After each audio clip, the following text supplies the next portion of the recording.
Hello, I'm Charlotte Jones-Carroll.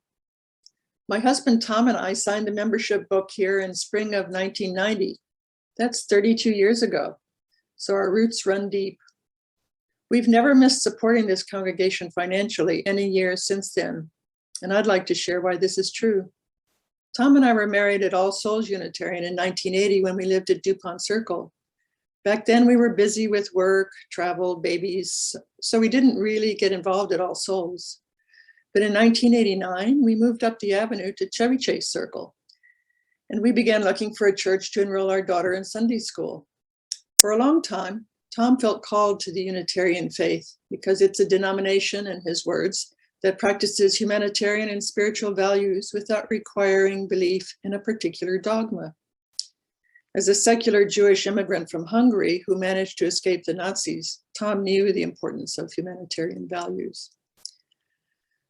I, on the other hand, had grown up with parents of different Protestant faiths and got involved in the Interfaith Council when I went to college here at American U. My work life also took me all around the world and expanded my understanding of different religions. These experiences led us both to appreciate how UUs welcome those with different religious backgrounds.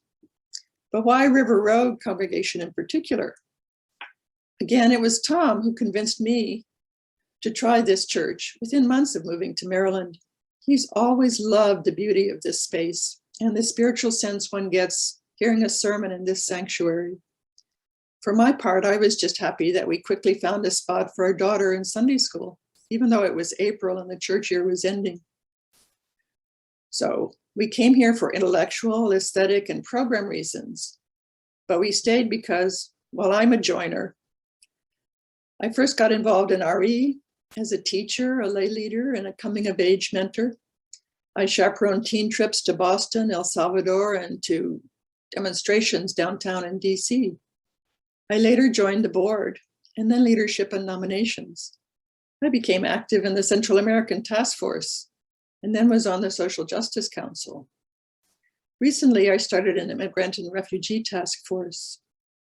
After I retired, I became the lay UU chaplain at American University and joined women's groups.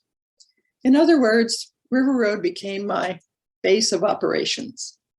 As you can see, our lives are deeply interconnected with members of this congregation, and we are enriched immeasurably by that connection. For me and for Tom, sustaining River Road's presence in our lives is a no-brainer.